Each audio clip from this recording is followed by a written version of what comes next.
सर्वजणाला वाटण करून.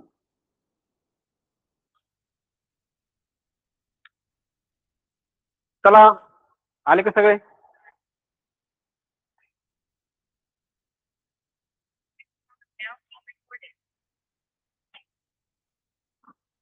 चला आले का सर्व? सर्वांचं आज या मिशन आरंभ सुश्रुती वर्गामध्ये आजच्या ऑनलाईन तासिकेत सर्वांचं पुन्हा एकदा खूप खूप स्वागत. आज शनिवार आहे, बऱ्याच जणांना वाटलं असं सुट्टी की काय. आज सुट्टी नाही, अभ्यासाला सुट्टी नसते. पहा, अभ्यासाला सुट्टी नसते. सुट्टी कधी घ्यायची? तुम्ही नोकरीला लागल्यावर. जोपर्यंत तुम्ही अभ्यास करता तोपर्यंत सुट्टी नाही. शनिवार रविवार हे नोकरीवाल्यांसाठी असतात. विद्यार्थ्यांसाठी शनिवार रविवार हा सुट्टीचा वार अजिबात असू नये असं मला वाटतं. असो, आज सुट्टी आहे आणि तरी पण आपण सर्वजण या ठिकाणी जॉईन झालात. पहा, सर्वांचं खूप खूप मी प्रथम शिक्षण विभागाच्या वतीने स्वागत करतो. आणि आजचा आपला जो घटक आहे, आपण काल त्रिकोण, चौकोन आणि बहुभुजाकृती यांची परिमिती या विषयावर चर्चा केलेली आहे. पहा, आता आपल्याला त्याच्या पुढचा घटक आहे क्षेत्रफळ. क्षेत्रफळामध्ये पण आज आपण फक्त त्रिकोण आणि चौकोन या घटकावर, त्रिकोण आणि चौकोनाच्या क्षेत्रफळावर कसे प्रश्न येतात परीक्षेमध्ये, ते कसे सोडवायचे या विषयावर चर्चा करणार आहोत. पहा, सर्व आले का? सर्व बरेचसे जण जॉईन होत आहेत. पहा, अजून करायची की सुरुवात? आले का मामा? आले का मामा? नवरीचे मामा, नवरदेवाचे मामा आले की लग्न लागतं. तसं आपलं पण सगळेजण आले की मग मजा वाटते. असो, आज आपल्याला क्षेत्रफळ या घटकामध्ये कसे प्रश्न येतात आणि ते कसे कमीत कमी वेळेमध्ये सोडवायचे या विषयावर चर्चा करायची. पहा, त्रिकोण, चौकोन ह्या गोष्टी आपण नेहमी ऐकत असतो. आपल्याला दैनंदिन जीवनामध्ये आपल्याला अनेक त्रिकोणी वस्तू, चौकोनी वस्तू आपण पाहत असतो. त्याचं क्षेत्रफळ काय, कसं काढायचं आणि त्या क्षेत्रफळावर आपल्याला कसे प्रश्न विचारले जातात परीक्षेमध्ये, हे आपल्याला आजच्या या तासिकेमध्ये पाहिजे. पहा, सुरू करूया आपण. सर्वात प्रथम क्षेत्रफळ ज्या आकृतीचं विचारलंय ती त्रिकोण आहे, समभुज त्रिकोण आहे की चौकोन आहे. चौकोनाचे पण बरेच प्रकार आहेत. मग त्या कोणत्या प्रकारामध्ये ती आकृती मोडते त्याच्यानुसार त्यांचे प्रत्येकाचे सूत्र वेगवेगळे आहेत. पहा, त्यामुळं आपण प्रश्न व्यवस्थित वाचला की आपल्याला लगेच लक्षात येईल की आपल्याला नेमकी कोणतं सूत्र या ठिकाणी वापरलं पाहिजे. तर आपण सोप्या प्रश्नाने सुरुवात करू आणि प्रश्न सोडवता सोडवता प्रश्नाच्या सहाय्याने आपण वेगवेगळ्या गोष्टी या ठिकाणी चर्चा करू. पहा, सर्वात सोपा प्रश्न आहे. सर्वात पहिला, त्रिकोणाचा पाया 12 सेंटीमीटर व उंची 8 सेंटीमीटर आहे. क्षेत्रफळ काढा. पाया आणि उंची दिल्यानंतर आपल्याला त्रिकोणाचं क्षेत्रफळ काढता येतं. सोपं सूत्र आहे. सांगा बरं, कोणाला माहिती आहे त्रिकोणाचं क्षेत्रफळ काढण्याचं सूत्र काय आहे? उंची आणि पाया दिला असतात. सांगा बरोबर. 1/2 गुणिले पाया गुणिले उंची. पाया आणि उंचीच्या गुणाकाराची निमपट, 2 ने भागायचं त्यांना, उत्तर येऊन जातं. पहा, सर्वांचं बरोबर आलंय. सर्वांचं बरोबर. 1/2 पाया गुणिले उंची किती सांगा बरं? 1/2 म्हणजे अर्धा करायचा. 1/2 गुणिले पाया गुणिले उंची. 1/2 पाया किती आहे? 12. उंची किती आहे? 8. 2 ने भागा. 12 7 48 चौरस सेंटीमीटर. आलं सर्वांचं? लांबी लिहिताना सेंटीमीटर, मीटर असं लिहितो आपण. आणि क्षेत्रफळ कसं असतं? चौरस सेंटीमीटर लिहितो आपण. एकच क्षेत्रफळाचं बदलत असतं. सर्वांना समजलंच असेल प्रश्न. अवघड काही नाही याच्यामध्ये. त्रिकोणाचा प्रश्न आला की हे सर्वात महत्वाचं सूत्र आहे. पाया, उंची या 2 गोष्टी जर माहित असतील तर आपल्याला त्या त्रिकोणाचं क्षेत्रफळ काढता येतं. आता पहा, काटकोन त्रिकोण जर असला तर त्याचा पाया ही खालची बाजू आहे आणि उंची कर्ण सोडून जी दुसरी बाजू असते ती त्याची उंची असते. पहा, हे लक्षात घ्या, ही उंची आहे. त्रिकोण एबीसी मध्ये बीसी हा पाया आहे आणि बाजू एबी ही या त्रिकोणाची उंची आहे. काटकोन त्रिकोण ज्यावेळेस असतो त्यावेळेस 2 बाजू, कर्ण सोडून ज्या 2 बाजू असतात ना त्याच्यातली एक पाया आणि एक उंची असते. तुम्ही ह्या AB ला सुद्धा पाया समजू शकता. ती आकृती तुम्ही वेगळ्या पद्धतीने येईल, परंतु त्याला पाया समजलं तर उंची BC असेल तुमची. लक्षात ठेवा या दोन्ही गोष्टी. फक्त त्रिकोण असा फिरवला की AB पाया होईल आणि BC उंची होईल. आपल्याला त्याचा जो पाया आणि उंची ह्या दोन गोष्टी माहीत पाहिजे आपल्याला, बाकी गरज नाही. ज्यावेळेस तो त्रिकोण काटकोन असतो त्यावेळेस ज्यावेळेस तुम्हाला प्रश्न येईल काटकोन त्रिकोणामध्ये एक बाजू अमुक अमुक आहे, दुसरी बाजू अमुक अमुक आहे, तर त्या त्रिकोणाचं क्षेत्रफळ काढा. अशा वेळेस आपल्याला समजलं पाहिजे आपल्या डोक्यात काय असतं, त्रिकोणाचं क्षेत्रफळ पाया गुणिले उंची. मग तुम्ही म्हणताल दोन बाजू दिल्या त्याच्यात पाया दिला का उंची दिली, किंवा पाया 5 सेंटीमीटर आहे आणि दुसरी बाजू 4 सेंटीमीटर आहे असं म्हणलेलं असेल. मग पाया दिलाय पण आपण दुसरी बाजू दिली म्हटल्यावर आपल्याला लक्षात आलं पाहिजे की काटकोन त्रिकोणामध्ये दोनच बाजू ज्या असतात कर्ण सोडून त्या दोन्ही एक पाया असतो आणि एक उंची असते. हे पण गोष्टी बारीक सारीक जेव्हा शब्दामध्ये तुम्हाला काही बदल केला जाईल त्यावेळेस गोंधळून जायचं नाही. पहा, त्रिकोणाचा पाया 15 सेंटीमीटर, उंची 10 सेंटीमीटर, क्षेत्रफळ काढा. असले सोपे प्रश्न आल्यानंतर याला मांडायची सुद्धा गरज नाही. 1/2 पाया उंची हे काही गरज नाही. 1/2 ने जर भागलं 10ला, 10चे निम्मे करा 5, 15 5 75, 75 चौरस सेंटीमीटर. मीटर असेल तर चौरस मीटर. आलं लक्षात? याच्यात वेळ घालायचा नाही आपला. खूप छान छान प्रश्न पुढे आहेत, पण त्यात आपल्याला नवीन नवीन गोष्टी शिकायला. चौकोनाची बाजू 14 सेंटीमीटर आहे, त्याचं क्षेत्रफळ काढा. चौकोन आहे. आता या ठिकाणी चौकोन म्हणल्यानंतर 4 बाजू असलेली ही आकृती आहे आणि प्रत्येक बाजू किती आहे, 14 सेंटीमीटर आहे. आता या ठिकाणी चौकोन हे सामान्य नाव झालं. या ठिकाणी आपण समभुज चौकोन असं म्हणलं तर मग आपल्या नेमकी बरोबर लक्षात येते की सगळ्या बाजू समान असलेला हा चौकोन आहे. आता यांना तेच म्हणायचं इथं, चौकोनाची प्रत्येक बाजू 14 सेंटीमीटर आहे म्हणजे हा समभुज चौकोन आहे. लक्षात घ्या. मग समभुज चौकोनाचं ज्यावेळेस आपल्याला क्षेत्रफळ काढायचंय त्यावेळेस त्या बाजूचा काय करायचा, बाजूसोबतच गुणाकार करायचा.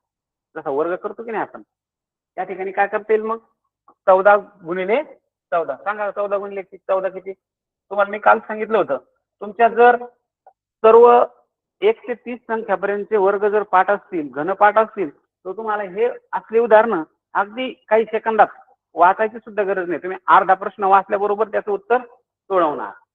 चला 14 गुणिले 14, 14 चोक 56, 14 एक 14, 14 आणि 5 19.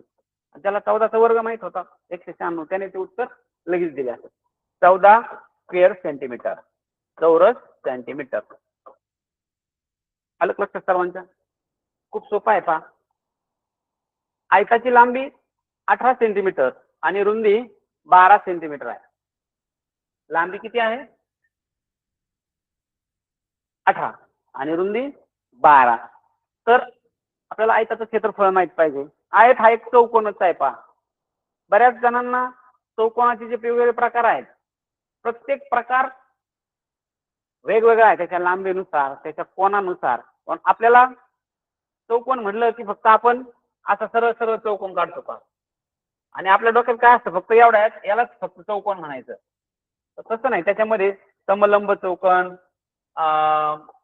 समांतरभुज चौकोन, असा आपल्याला एवढा चौकोन वाटतो. अशी जर आकृती काढून दिली ना एखाद्या वेळेस वर्गात पोरांना, की गोंधळतात की कशाची आकृती म्हणलं, त्यांना वाटतं सरांनी काय वेगळंच काढलंय. बंदिस्त 4 बाजू आणि 4 कोन असलेली बंदिस्त आकृती म्हणजे चौकोन असतो. पहा, 1 2 3 4 कोन आहेत, 4 बाजू आहेत. त्यांच्या लांबीचं घेणं नाही, त्या वेगवेगळ्या लांबीच्या असतात. फक्त 4 बाजू आणि 4 कोन असतील आणि अशी बंदिस्त आकृती असेल तर त्याला चौकोन म्हणायचं. आयत, आयतामध्ये आयताची काय कंडिशन असते, आयताचा काय गुणधर्म असतो, आयताला 4 बाजू असतात कारण तो चौकोन आहे. आयताच्या समोरासमोरच्या बाजू सारख्या मापाच्या असतात, हे सर्वांना कळलं पाहिजे. आणि त्याचे 4ही कोन काटकोन असतात. काटकोन म्हणजे सांगा बरं, बरोबर 90 अंश मापाचे. या काटकोनाचे 4ही कोन 90 मापाचे असतात. आयताचे 4ही कोन 90. काय सांगितलं, आयताची लांबी 18 सेंटीमीटर, रुंदी 12 सेंटीमीटर. काय आयताचं क्षेत्रफळ, लांबी गुणिले रुंदी. लांबी किती 18, रुंदी किती 12. चला गुणाकार सांगा, 18चा पाडा म्हणा किंवा 12चा पाडा म्हणा.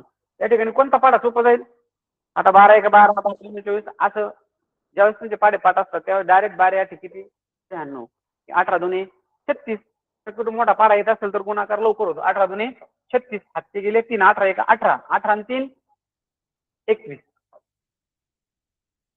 216 आलं लक्षात सर्वांच्या ज्याला 18चा पाढा येत नाही त्याने 12चा पाढा म्हणा 12 8 96 6 हातच्याला गेले 9 12 1 12 आणि 12 9 21 216 चौरस सेंटीमीटर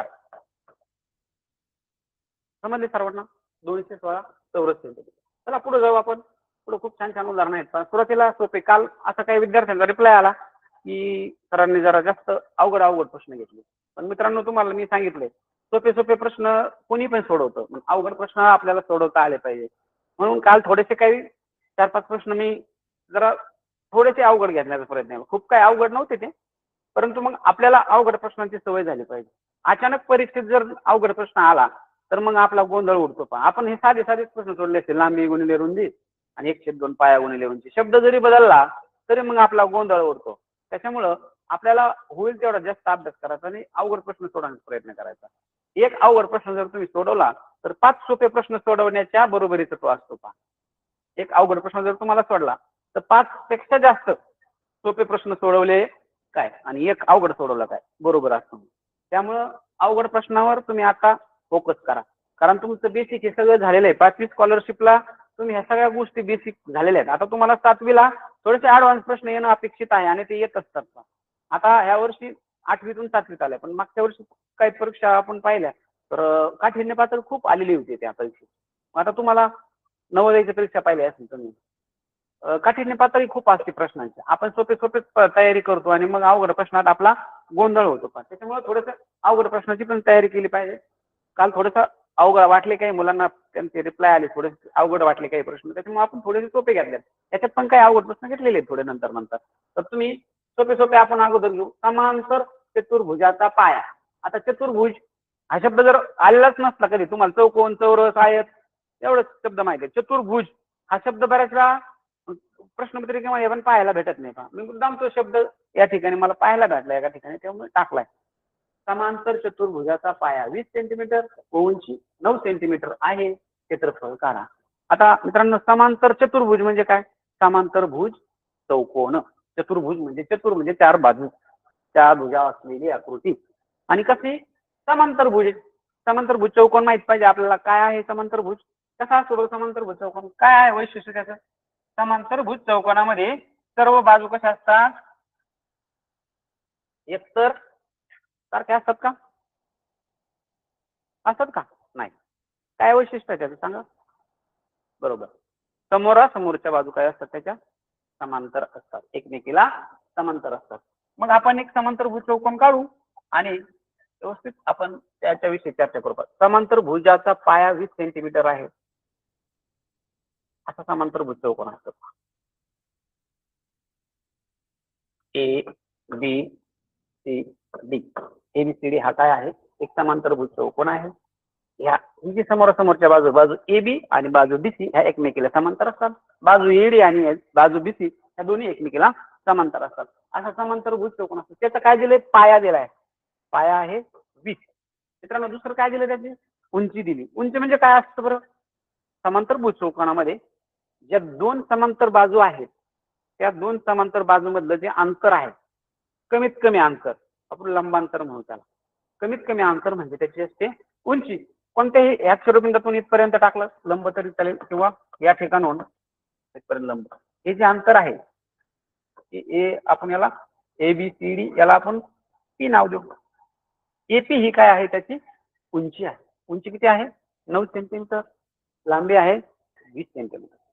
काय आहे सूत्र समांतर भुज चौकोनाच्या क्षेत्रफळाचं सांगा पाया गुणिले उंची. पाया किती आहे मित्रांनो 20 उंची किती आहे 9 सांगा किती 20 9 किती 180 आलं सर्वांना चौरस सेंटीमीटर.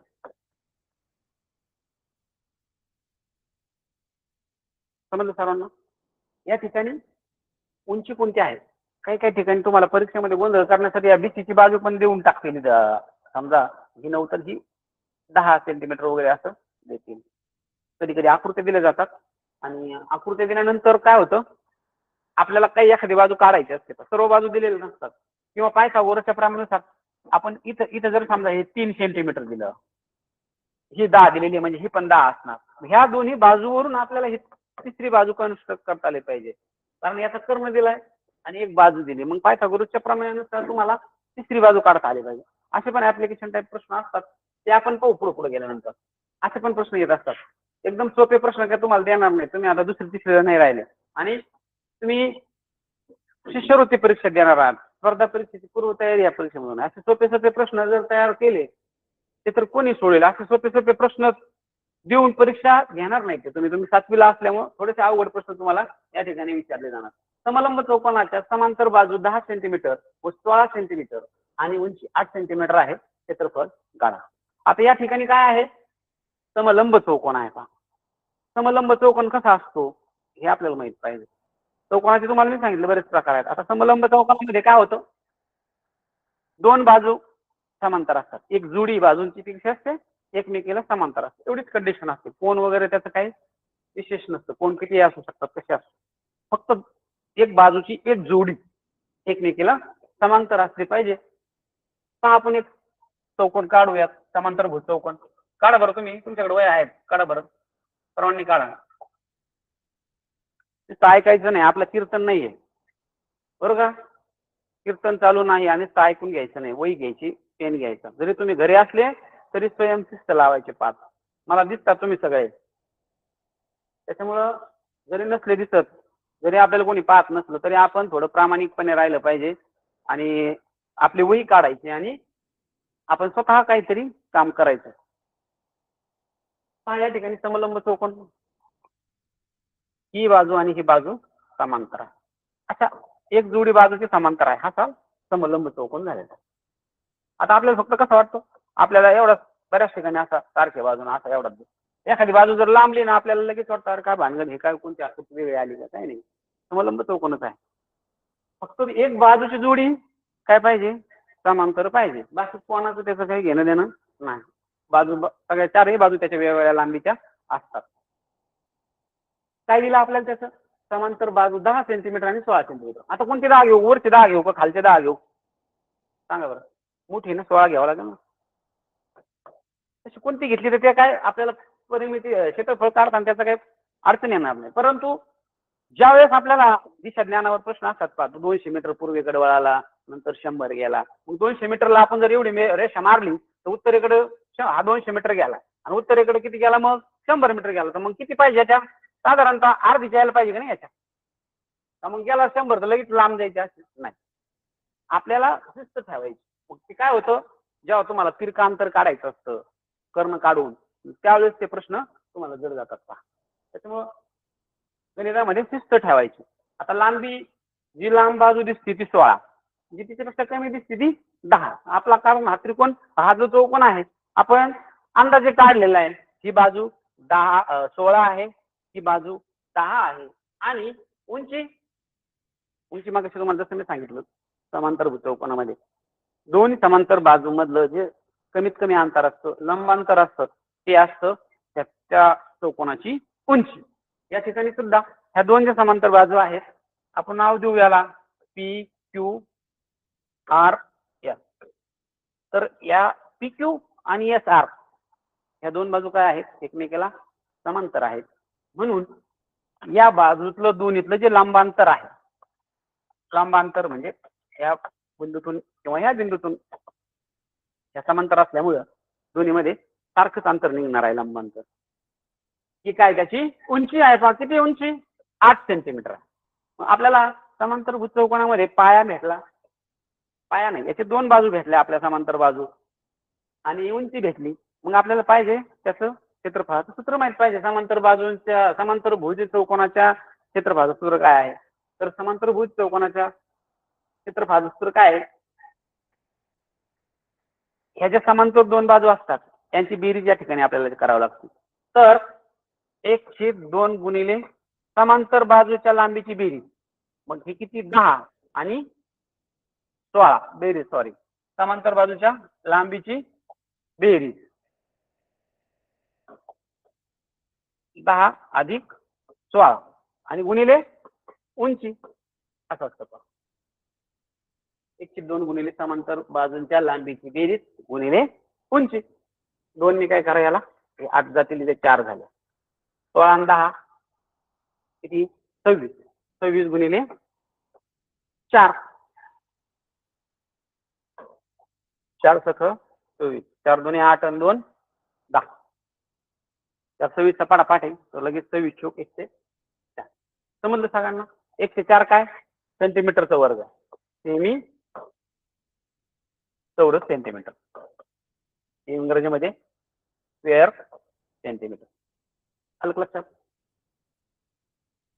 काय गोष्टी लागतात की आपल्याला? समांतर बाजू लागतात, उंची लागते, 1/2 गुणिले समांतर बाजूंच्या बेरीज गुणिले उंची, असं या ठिकाणी क्षेत्रफळाचं सूत्र आहे. घाबरायचं नाही. कधी तुम्हाला मी मग सांगितलं, ही बाजू इथं पण दिली नाही, एवढे बाजू तुम्हाला दिली जाणार परीक्षेमध्ये, किंवा ही बाजू दिली जाणार, मग ही याच्यावरून उंची काढायला लागणार तुम्हाला. असे थोडेसे ऍप्लिकेशन टाईप प्रश्न आहेत. आपण बेसिक पाहतोय, पुढे पुढे तुम्हाला त्या गोष्टी पाहायला भेटतील. चतुर्भुजाचे कर्ण 12 सेंटीमीटर व 16 सेंटीमीटर आहेत, क्षेत्रफळ काढा. चतुर्भुजाचे कर्ण, चतुर्भुज म्हणजे चारही बाजू समान असलेला चौकोन. त्याचे काय दिलेत आपल्याला? कर्ण दिलेले आहेत. मग आपल्याला कर्ण दिले असता क्षेत्रफळ कसं काढायचं याचं सूत्र माहित पाहिजे. मग जो समान लांबी असलेला, चारही बाजू समान असलेला जो चौकोन असतो, त्याचं क्षेत्रफळाचं सूत्र कसं आहे? कर्ण जर दिले असतील तर त्या 1/2 गुणिले कर्णांचा गुणाकार असतो. काय असतं? 1/2 गुणिले कर्णांचा वर्ग, कर्णांचा गुणाकार, सॉरी, 12 गुणिले 16 ते 8 16. मोठी संख्या कमी करण्याचा प्रयत्न करायचा, म्हणजे आपल्याला छोटा पाडायचा. 12 8 किती, 95 का 96? जे खूप अभ्यास करत नाही त्यांचे 96 नाही 95 होत असतात पहा, चौरस सेंटीमीटर. जे अभ्यास करत नाही त्याचे किती होतात? 12 8 95. म्हणजे खरोखर अभ्यास करतात त्याचं उत्तर किती येणार? 96 चौरस सेंटीमीटर. त्रिकोणाचे क्षेत्रफळ 54 सेंटीमीटर व पाया 9 सेंटीमीटर आहे, उंची शोधा. काय नाही, सोपा प्रश्न आहे. तर त्रिकोणाच्या क्षेत्रफळाचं सूत्र काय आहे? क्षेत्रफळ बरोबर 1/2 पाया गुणिले उंची. काढा बरं तुम्ही, चला. फक्त या ठिकाणी काय दिलं आपल्याला? आता क्षेत्रफळ दिले. क्षेत्रफळाचं सूत्र मला सुरुवातीला आपण पाहिलं होतं, 1/2 गुणिले पाया गुणिले उंची आहे. 1/2 गुणिले पाया गुणिले उंची बरोबर काय? क्षेत्रफळ. किती दिले क्षेत्रफळ? दिले 54 दिले. 54 बरोबर 1/2 गुणिले पाया किती आहे? 9. आणि काय करायचं आपल्याला? उंची काढायची. खूप सोपं आहे. हे दोन्हीकडे जाताना काय होणार? गुणिले जाणार. 54 चे दुप्पट होणार. किती झाले बरं मग? 108. हे 9 काय आहे? तिकडे गुणिले, तिकडे जाताना काय होणार मित्रांनो? भागिले होणार. इकडे काय राहिली? उंची मावशी राहिली फक्त.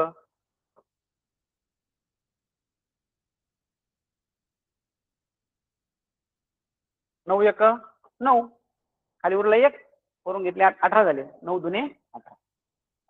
उंची बरोबर किती आली? 18 सेंटीमीटर. बरोबर आहे का? काही कॅल्क्युलेशन चुकलं तर सांगत जा. बरोबर आले का? 1/2 पाया गुणिले उंची. बरोबर. इथं फक्त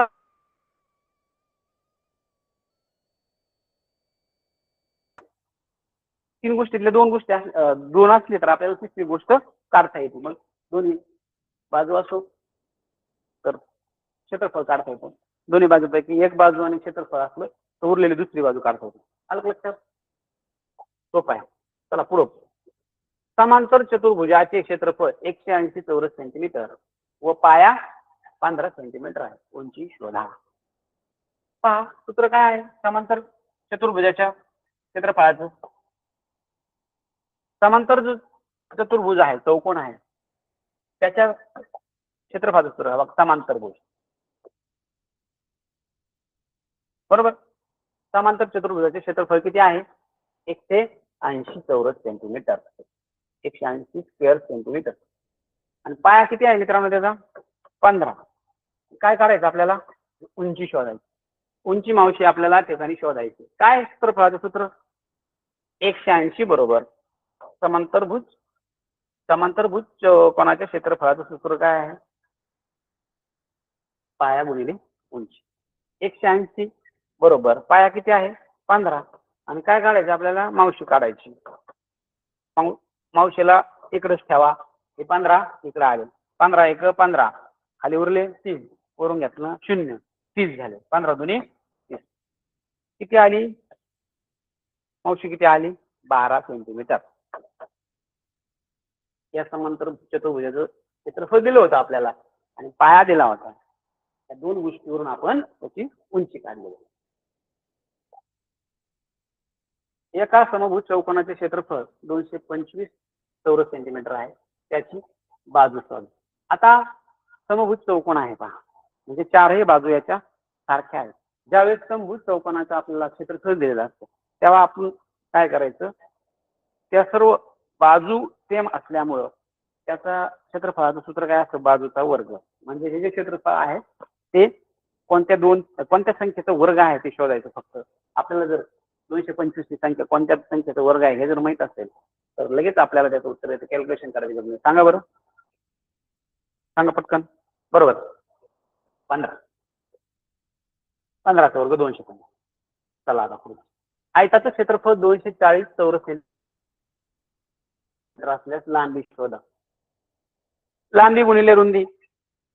आयताचं क्षेत्रफळ 240 आहे, त्याला रुंदीने भागा फक्त.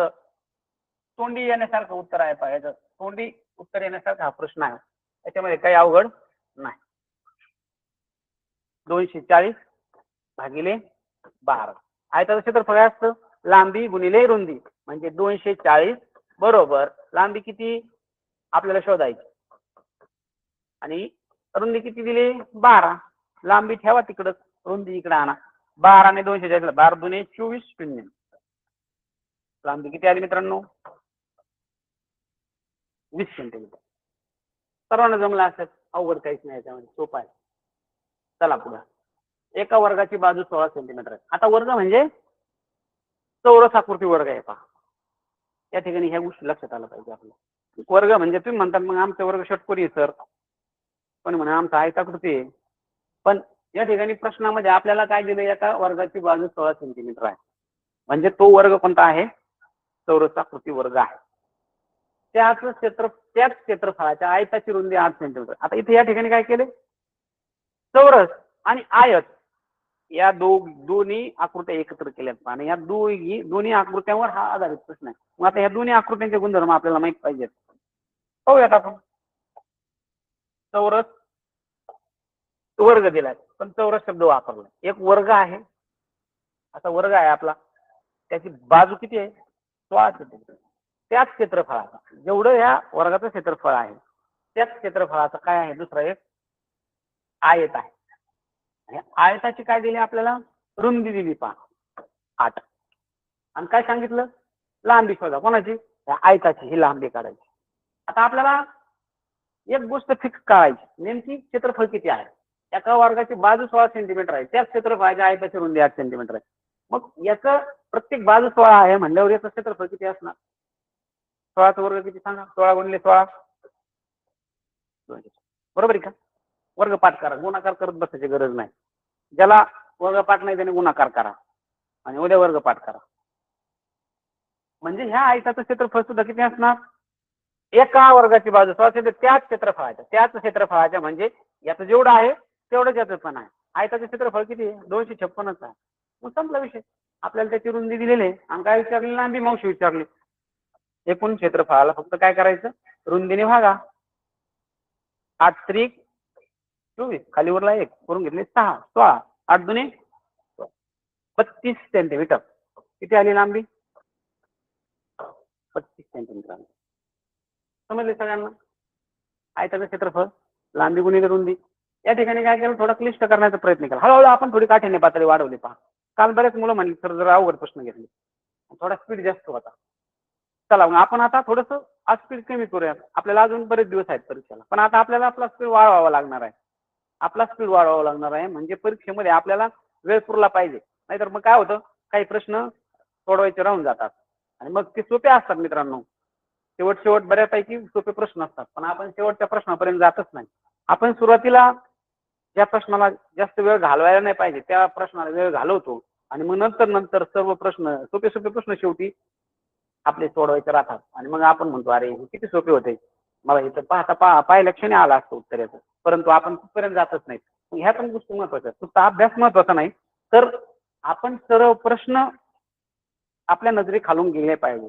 मग खरं तर सुरुवातीला आपण सर्व प्रश्न सोडवताना किती प्रश्न अवघड आहेत, किती सोपे आहेत, आपल्याला कोणते येतात ते अगोदर एक ओव्हरलुक केलं पाहिजे आणि जे थोडेसे अवघड वाटतात ना प्रश्न ते थोडे बाजूला ठेवायचे. त्याला तुम्ही लक्ष ठेवायचं मात्र कोणता प्रश्न आपण मागे ठेवलेला आहे. नाही तर मागे ठेवला तो मागेच राहतो, तसं पण नको.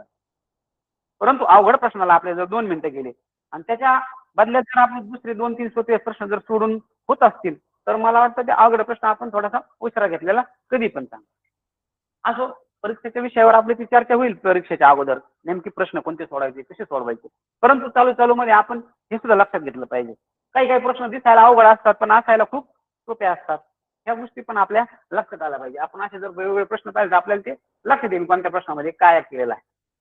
त्रिकोणाचा पाया दुप्पट केल्यास व उंची 30 ठेवल्यास क्षेत्रफळात काय बदल होईल.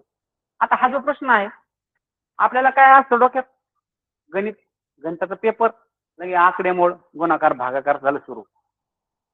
आता इथे एकही अंक दिलेला नाही, फक्त तुमची कन्सेप्ट कशी आहे हे पाहायचंय त्यांना. काय केलं, त्रिकोणाचा पाया दुप्पट केल्यास व उंची 30 ठेवल्यास क्षेत्रफळात काय बदल होईल. मला सांगा, क्षेत्रफळात पाया काय केलाय, दुप्पट केला. गुणाकारामध्ये कोणतीही एक संख्या जर दुप्पट केली तर ते संपूर्ण जे उत्तर आहे ते दुप्पट होतं. पहा मी काय सांगतो लक्षात घ्या. बेसिक कन्सेप्ट आहे. दोनने आपण गुणाकार जेव्हा करतो, गुणाकारामध्ये 4 संख्या असतील, त्यातले कोणत्याही एका संख्येला जर 2 ने गुणलं तर संपूर्ण उत्तर टाइम काय होतं, दुप्पट होतं. पहा आपण एक उदाहरण पाहू. 3 गुणिले 4 गुणिले 5 गुणिले 3 याचा गुणाकार करा. 3 चौक 12, 12 पंचे 60 आणि 7 त्रिक 180. किती उत्तर आहे मित्रांनो याचं? आता याच्यातल्या कोणत्याही संख्येला 2 ने गुणा, फक्त एकाच कोणत्याही एका संख्येला 2 ने गुणा. मी ह्या 3 ला 2 ने गुणतो, किती होते? 3 ला 2 ने गुणा तर 6 झाले. परत संख्या लिहून घ्या सगळ्या. आता पहा, 5 त्रिक 15, 15 चौक 60 आणि 7 चौक 6 किती झाले? 180 होते. इथे किती झाली? 360 झाली की दुप्पट. ह्या 3 लाच नाही, आता 3 ठेवूया आपण बाजूला. आपण ह्या 4 ला जर 2 ने गुणलं तर याचे किती होते मित्रांनो? 8 झाले.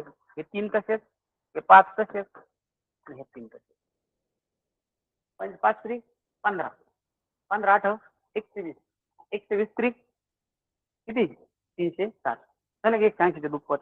गुणाकारामध्ये एका संख्येला जरी तुम्ही गुणलं भागलं तर त्या सर्व उत्तरावर तेवढाच परिणाम होतो जेवढा एका संख्येवर झाला. लक्षात घ्या.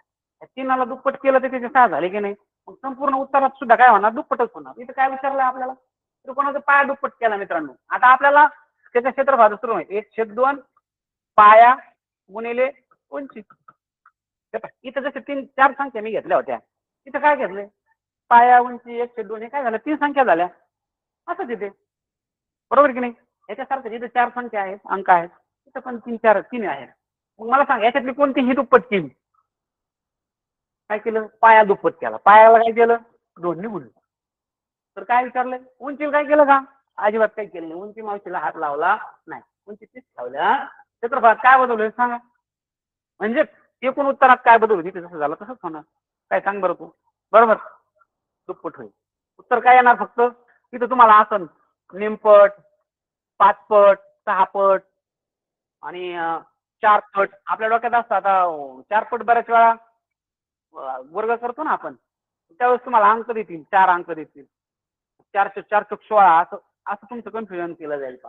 कन्सेप्ट लक्षात ठेवा. तुमची बेसिक, तुमचं कॅल्क्युलेशन बेसिक मध्ये जर क्लिअर असेल ना तर तुमच्या लक्षात आलं पाहिजे पाया दुप्पट केला काय आणि उंची दुप्पट केली काय, परिणाम काय होणार, उत्तरावर संपूर्ण उत्तर दुप्पट होणार. मग या ठिकाणी उत्तर काय लिहायचं फक्त तुम्ही चौथा पर्याय दुप्पट. काय होणार क्षेत्रफळ दुप्पट होणार. असे पण तुम्हाला काही संकल्पनेवर आधारित प्रश्न यावेत मित्रांनो, ते पण तुम्हाला सहजासहजी सोडवता आले पाहिजे. हा त्याच्यातलाच प्रश्न. आयताची लांबी 25% वाढवली. आता टक्के, छेद, अंश, पूर्णांक का पूर्णांक, दशांश अपूर्णांक या गोष्टी पाहिल्या की आपण घाबरून जातो. त्याला काहीच घाबरायचं. अशा वेळेस काय करायचं, आपण एक उत्तर प्रश्न तयार करायचा. मी सांगतो कसा करायचा. आयताची काय केलंय, लांबी 25% वाढवली, रुंदी 30 ठेवली. रुंदीला काही करायचं नाही, फक्त आयताची लांबी. एक उदाहरण पहा, आपण उदाहरण घेऊ. उदाहरण तुमच्या लक्षात. हा आयत आहे, आपण रंग चेंज करू. पहा, गुलाबी रंग घेऊ. गुलाबी दिसतो ना सगळ्यांना. पहा काय केलं, आयताची लांबी. एक आयत हा रेड कशामुळे बदलला, लाल धोका असतो म्हणून बदलला. पहा, गुलाबी रंग सगळ्यांना आवडतो. रंगावर पण असतं बरं का बऱ्याचशा गोष्टी. असो, तो विषय चर्चेचा नाही आपल्या.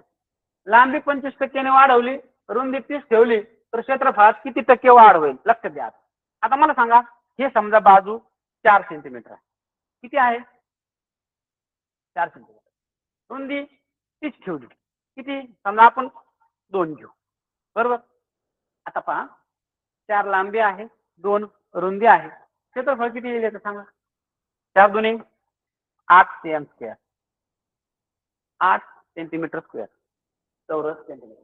आता काय विचारलं पहा, आयताची लांबी 25% वाढवली. आता परत दुसरा आयत. आता रुंदी बदलली का, मावशी 25 ठेवली. आता 4 मध्ये 25% वाढ केली. आता हे समजलं पाहिजे आपल्याला, 25% वाढ केली म्हणजे किती. 100 मध्ये 25 वाढवले, लक्षात घ्या. 100 मध्ये 25% म्हणजे काय, 100 मध्ये 25 वाढवले म्हणजे 25 25 25 100 म्हणजे 4 मध्ये 1 वाढवलाय. ही टक्केवारी आपल्याला समजली पाहिजे. 25% वाढ केली, 4त 25%, 4चे 25%, 4चे 25%, 4चे काय 25, 25 1 25, 25 चोक 100, 4 1 4, 4 1 काय उत्तर आलं 1. 4चे 25% किती झाले 1. मग या 4 मध्ये किती वाढ करायची, 1 ने वाढ करायची. चला करू आपण. 4त वाढ केली 1 आणि किती झाले 5. आता लांबी किती आली मित्रांनो, नवीन आयताची 25% ने वाढवली ना पहिले आपण. 4ची 5 झाली, रुंदी 30 ठेवली, काय होईल क्षेत्रफळ 5 आणि 10. मग आता पहिलं होतं 8, आता झालं 10.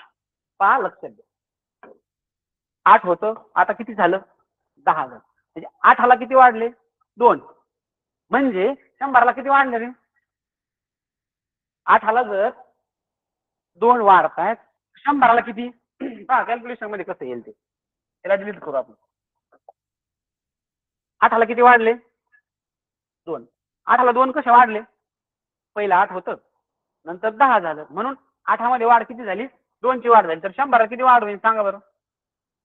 25 4 दुने 8, 4 दुने 8, खाली वरला परत किती उरले 2, 20, 4 पंचे 20, बे एक बे, बे एक बे, किती राहिलं रे 25.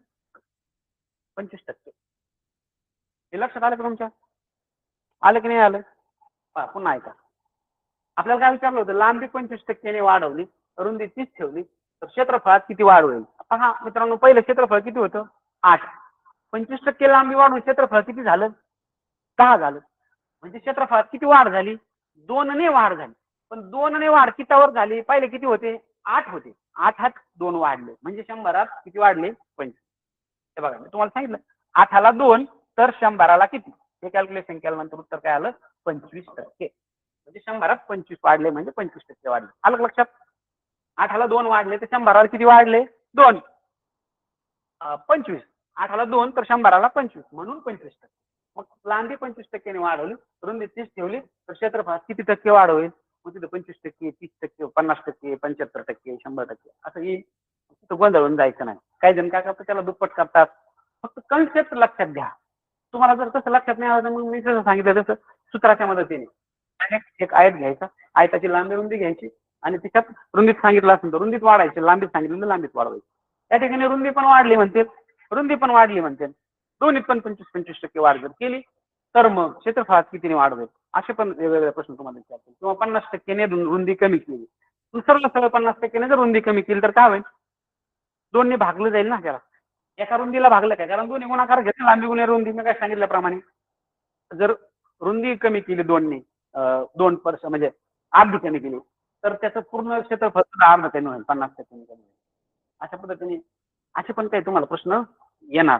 त्या ठिकाणी तुम्हाला नुसते सूत्रपाठ असून उपयोग नाही. तुम्ही किती प्रश्न सोडवलेले असले, आपल्या डोक्यात फक्त लांबी गुणिले रुंदी, पाया गुणिले उंची, परंतु काय विचारलं हे ऍप्लिकेशन त्याच्यामध्ये विचारलं जाईल तुम्हाला. 7वीला 100% असे काही प्रश्न विचारले जातात. त्यावेळेस तुम्हाला जर कन्सेप्ट क्लिअर असतील तुम्हाला ते सोडवता येईल. नाहीतर किती सूत्रपाठ केलं तर मग ते गणित सूत्रात बसणार नाही. असं पुढचा प्रश्न पाहू. आता थोडे थोडेसे प्रश्न आपण वेगळे घेण्याचा प्रयत्न केला, काही सोपे काही थोडेसे अवघड. 25 मीटर 15 मीटर आयताकृती बागेचं चित्रफळ काढा. बाग असो नाही तर काय असो, आपल्याला लांबी रुंदीची घेणं देणं आहे. 15 दोन्ही 30, 30वर 100 304 मीटर, 300 चौरस मीटर. समजलं सरांना? याच्यावर आपल्याला वेळ घालवायची सोपा प्रश्न आहे. फक्त सगळे अवघडावर थोडंसं सर्वांना वाटलं पाहिजे मला पण काहीतरी सुचतंय आणि सोडवायचंच आपल्याला. लक्षात ठेवा, लांबी गुणिले रुंदी आयताचं क्षेत्रफळ, आयताकृती बाग आहे, लांबी गुणिले रुंदी 15 गुणिले 20, प्रत्येक बाजू 18 सेमी असलेल्या चौकोनाचे क्षेत्रफळ. मग अशी तुमचा हा प्रश्न झालेला आहे. प्रत्येक बाजू 18 आहे याचा अर्थ हा समभुज चौकोन आहे, हे आपल्याला लक्षात आलं पाहिजे. नाही तर मग आपल्या लक्षात असतं समभुज चौकोनाचं चौरसाचं क्षेत्रफळ आपण आयताचं पाठ केलेलं असताना प्रत्येक बाजू 18 आहे म्हणजे काय, हा सर्व बाजू सारखा असलेला चौकोन आहे म्हणजे हा समभुज चौकोन आहे. समभुज चौकोनाला काय करायचं, त्याच्या बाजूने बाजूला गुणायचं, 18 गुणिले 18. जर तुम्हाला 18चा वर्ग माहित असेल तर या ठिकाणी हा प्रश्न सोडवायला काही अवघड नाही. सांगा 18चा वर्ग किती आहे, 18 गुणिले 18 सांगा. त्याचा वर्ग पाठ नसेल त्याने घाबरू नका, त्याला वर्ग येत नाही म्हणजे त्याला उत्तर येणारच नाही असं नाही, पण काय होणार त्याचा थोडासा वेळ जाणार मित्रांनो. आता त्याचा 18चा वर्ग पाठ नसेल, त्याच्या 18चा पाढा बी पाठ नसेल, ज्याच्या वर्ग 18चा पाठ आहे त्याच्या 18चा पाढा पण पाठ असेल तरी पण घाबरू नका. आपल्याला 8चा पाढा तर येत असेल ना, जर 8चा पाढा येत नसेल तर मग 5 करा, दुसरा काय पर्याय, बरोबर आहे की नाही. तसं काही जादू नाही आपल्याकडे, काही तुम्हाला वाटलं आता काहीतरी अजून काहीतरी पर्याय, असं काही नाही. 18चा नसला तुम्ही आता 8चा तरी पाठ करा, तुम्ही 9 पर्यंत पाढे पाठ करा मित्रांनो. बाकी तुम्हाला जसं जसं जमल तसं तसं परीक्षेपर्यंत पाढे पाठ करा. प्रत्येक जण गणिताचं तुम्हाला सांगत असताना आतापर्यंत पाढे पाठ करा, 3री 4थी पर्यंत पाढे पाठ झाले पाहिजे 30 पर्यंत. त्याच्यानंतर खूप जड जातात पहा. आपल्याला वाटतं करीन मी आता पुढच्या वर्षी करेन, उन्हाळ्यात सुट्टीत वाटतं दिवाळी सुट्टीत करेन, दिवाळी सुट्टीत वाटतं उन्हाळ्यात सुट्टीत करेन, वर्ष जाता नाही झाले पाठ. असं करू नका.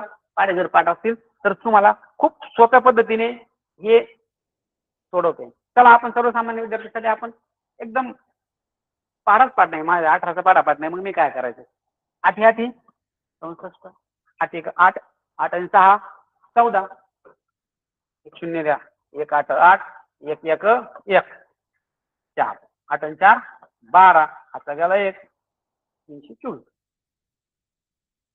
किती आलं क्षेत्रफळ, 324 चौरस सेंटीमीटर.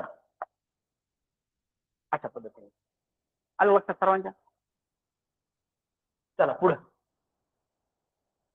एका विषमभुज त्रिकोणाच्या बाजू अनुक्रमे 6 सेंटीमीटर 8 सेंटीमीटर आणि 10 सेंटीमीटर आहेत, त्याचे क्षेत्रफळ काढा.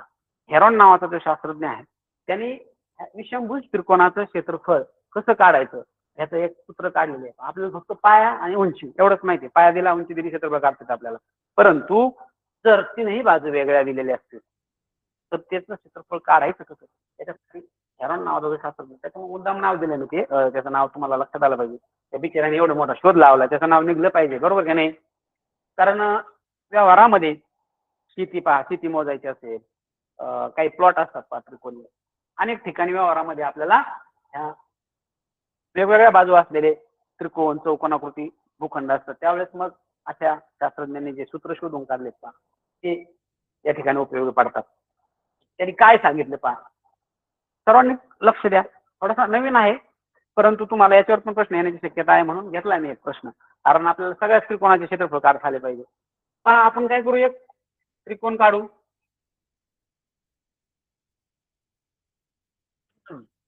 पहा त्रिकोण गुलाबी काढू आपण. त्रिकोण काढला आपण हं. चला याला नाव द्या बरं, सांगा काय नाव द्यायचं याला, काय नाव द्यायचं, द्या सीएमडी नाव द्या. काय द्यायचं नाव, सीएमडी. कोण म्हणतं रे सीएमडी म्हणजे, सीएमडी म्हणलं मी असं, सीएमडी. तुम्ही काही पण ऐकू नका, सीएमडी नाव द्या. दिलं का. आता या त्रिकोणाच्या बाजू कशा आहेत, 6 सेंटीमीटर आहेत, 8 सेंटीमीटर आहेत आणि 10 सेंटीमीटर. आता याचे कोण माहित नाहीत आपल्याला, हा विषमभुज त्रिकोण आहे, याच्या बाजू वेगवेगळ्या असल्यामुळे याचे कोण पण वेगवेगळे असणार. तर जो हेरॉन नावाचा जो शास्त्रज्ञ आहे, त्या शास्त्रज्ञाने या ठिकाणी काय केलं होतं, अशा प्रकारचा जर त्रिकोण असेल तर त्याचं क्षेत्रफळ कसं काढायचं त्याचं एक सूत्र त्याने तयार केलं होतं. त्यांनी यस अर्धपरिमितीला यस नाव दिलं. पहा, अर्धपरिमितीला काय नाव दिलं, यस नाव दिलं. आणि यस काढायचं प्रत्येक त्रिकोणाचं. यस म्हणजे काय, त्याची परिमिती आपण कालच पाहिलं, परिमिती किती आहे, 10 आणि 8 18, 18 आणि 6 24 का. यस म्हणजे काय, अर्धपरिमिती.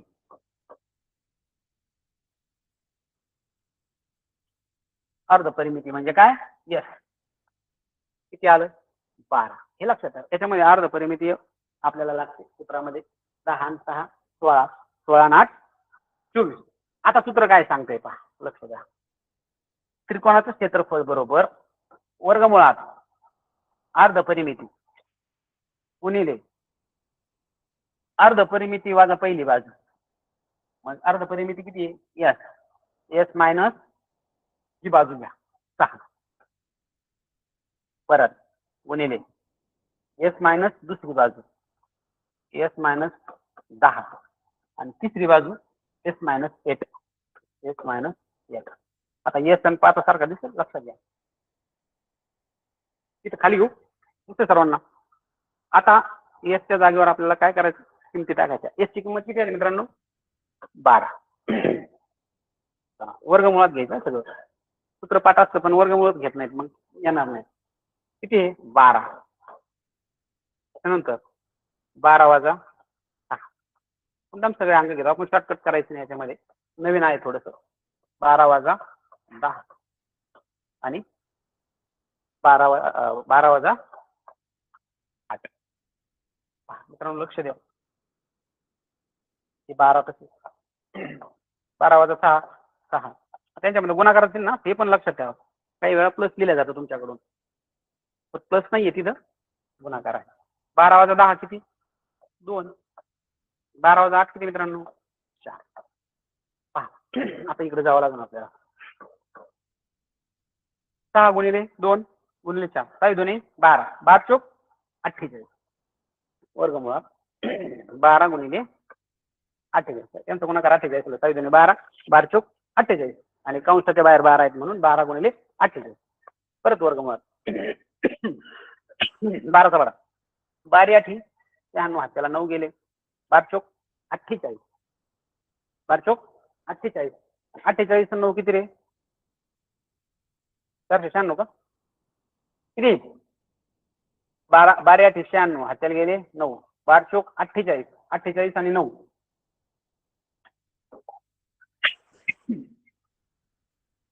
किती, 57.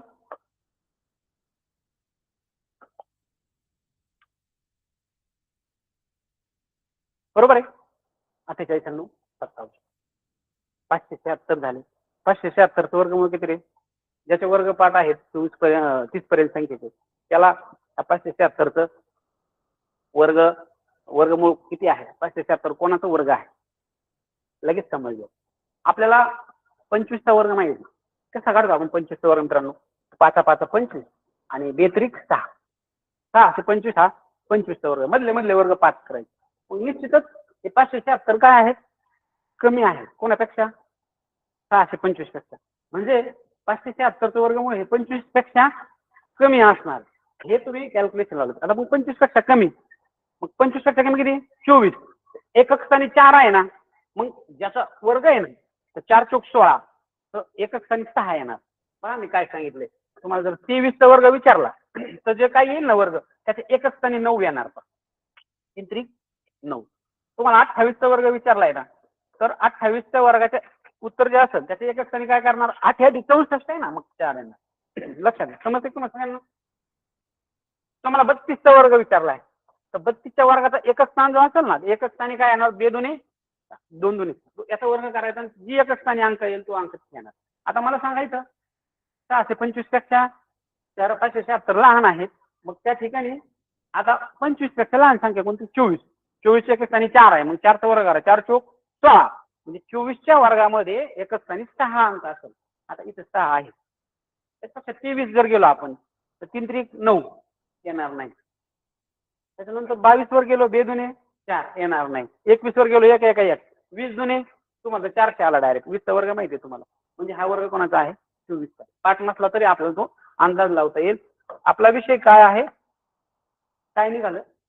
हे क्षेत्रफळाचं सूत्र आहे, अर्ध परिमिती वापरून काढलं आपण. काय आलं? 24. मग आता आपलं उत्तर बरोबर आहे की नाही हे आपल्याला खात्री करायचं. हे जर तुम्ही पाहिलं 6, 8, 10, तुम्हाला मला वाटतं दुसरं तिसरं लेक्चर तुम्ही जर सरांनी पाहिलं असेल तर तुम्हाला पायथागोरसचे त्रिकुट माळी सरांनी काहीतरी घेतलं होतं लेक्चर. पाहत माळी सरांनी की कोणत्या सरांनी घेतलं सांगा बरं. तुम्ही जर सरांनी लक्ष देऊन ऐकलं असेल तर निश्चित तुम्हाला सांगता येईल. त्या त्रिकुटामध्ये पायथागोरसचं त्रिकूट कोणतं असतं? 6, 8, 10 हे जर अंक पाहिले त्रिकोणामध्ये तर तुमच्या लक्षात आलं पाहिजे तर हे पायथागोरसचं त्रिकूट आहे. आणि मग पायथागोरसचं त्रिकूट हे आहे, याचा अर्थ हा त्रिकोण कोणता आहे? काटकोन त्रिकोण आहे. मग काटकोन त्रिकोण जर हा असेल तर मला सांगा याच्यामध्ये काय असणार आहे? 10 सर्वात मोठी बाजू आहे, 6 छोटी आहे, 8 पण छोटी आहे, म्हणजे 10 कर्ण असणार आहे. लक्षात ठेवा, 10 काय असणार आहे? कर्ण असणार. आणि मग दोन बाजू किती असणार मित्रांनो? त्याच्या एक 6 असणार आणि एक 8 असणार. मी तुम्हाला मग सांगितलं की जर काटकोन त्रिकोण असेल तर जी बाजू काटकोन करणारी बाजू जर सोडली तर उरलेल्या दोन बाजू एक पाया असते आणि एक उंची असते. संपला विषय. आपल्याला 1/2 पाया गुणिले उंचीने हे सुद्धा काढता येईल. 1/2 पाया गुणिले उंची, 2 चोक 8, 5 चोक 24 आलं 24. तुम्ही म्हणता सर हे तर सोपं होतं, तुम्ही एवढ्या अवघडात कशाला गेले? हे खात्री का आपल्याला फक्त पडताळा करायचा होता. हे सूत्र या बाबांनी शोध लावला, खरा लावलाय की नाही लावला. आणि मग याच्यासाठी मी अंक असे घेतले होते की आपल्याला दोन्ही पण व्हेरीफाय करता यावं. या ठिकाणी आपण पायथागोरसचं प्रमेय घेतलं. पायथागोरसच्या प्रमाणानुसार एक आपला एक कोण काटकोन आला आणि काटकोन आल्यामुळं आपल्याला ते 1/2 पाया गुणिले उंची हे सुद्धा सूत्र आपल्याला ह्या त्रिकोणात वापरता येईल. पण हे जर पायथागोरसचं त्रिकूट नसतं तर हे सूत्र वापरता आलं नसतं. कोणतं? हे म्हणजे कोणतं? 1/2 पाया गुणिले उंची हे सूत्र वापरता येणार नाही. आपल्याला त्यावेळेस काय वापरावं लागेल? या आदरणीय हेरॉन सरांनी जे सूत्र शोधलेलं आहे ते आपल्याला वापरावं लागणार. अशा वेळेस आपल्याला ह्या सूत्राशिवाय दुसरा याला कोणताही पर्याय नाही. मग जर तसं काढायचं असेल पर्याय तर मग त्याला परत तुम्हाला मोजायचं आम्हाला, मग इथून लंब टाकायचा, मग हात काटकोन त्रिकोण करायचा.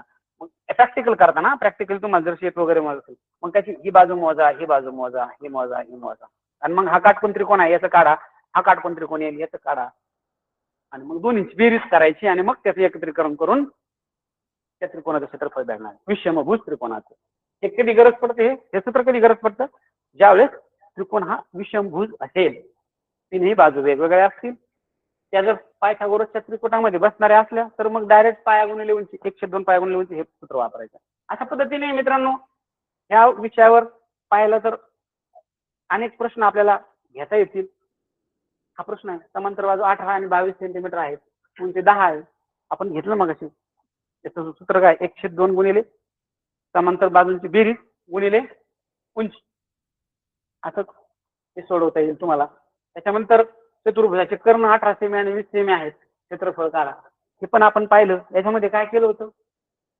1/2 गुणिले कर्णांचा वर्ग, दोन्ही कर्ण काय करायचे? एकत्र करायचे, त्यांचा गुणाकार करायचा आणि त्याला 2 ने भागायचं. 18 दुने 36, 360, 360 निमे 300 निमे 150, 730, 150 आणि 30 किती झाले मित्रांनो? 180. बरोबर आहे का? 180 चौरस सेंटीमीटर. अशा पद्धतीने याचं उत्तर येणार आहे. आज आपण चौकोन आणि त्रिकोण यांच्यावर कसे वेगवेगळे प्रश्न येतात हे पाहिलं पहा. मग चौकोनाचे वेगवेगळे प्रकार, वेगवेगळे कसे प्रश्न येतात आहेत, आणि त्रिकोणामध्ये पण वेगवेगळे त्रिकोण कसे असतात, काटकोन त्रिकोण असल्यावर कसं, विषमभुज त्रिकोण असल्यावर कसं. अजूनही वेळ मिळाला तर आपण नंतर याच्यावर पुन्हा एखादा लेक्चर घेऊ, अजून काही जे प्रकार राहिले. पण जवळपास सगळे प्रकार याच्यामध्ये घेण्याचा प्रयत्न केलेला आहे. सरांना समजलंच असेल याची मला खात्री आहे. आता जर कोणाला काही अडचण असेल तर त्यांनी 1 मिनिटात विचारा. आणि आपल्याला उद्या पण आपण भेटणार, लक्ष द्या. उद्या रविवार जरी असला तरी गुरुजीला सुट्टी असते, शाळेला सुट्टी असते, पण विद्यार्थ्यांना सुट्टी नसते, नोकरदाराला सुट्टी असते, अभ्यास करणाऱ्याला आयुष्यभर सुट्टी नसते. तुम्ही अभ्यास करणार आहे, तुम्हाला जोपर्यंत नोकरी लागत नाही तोपर्यंत रविवार, दिवाळी, दसरा काही नाही, सुट्टी घ्यायची नाही. एक दिवस जर तुम्ही सुट्टी घेतली आणि तुमच्या सोबतचे अजून मित्र त्या दिवशी अभ्यास करत असतील तर तेवढे सगळे मित्र तुमच्या पुढे जाणार आहेत परीक्षेमध्ये. एका मार्काने जर ते पुढे गेले तरी तुम्ही त्यांच्या मागे राहणार. म्हणून सुट्टी हा विषय विसरून जायचा. तर काही अडचण असेल तर 1 मिनिटात विचारा आणि एकाने विचारा. जास्त गोंधळ केला तर मला काही आवाज येत नाही. समजलं का सर्वांना? सर आपल्याला किती दिवस आहे?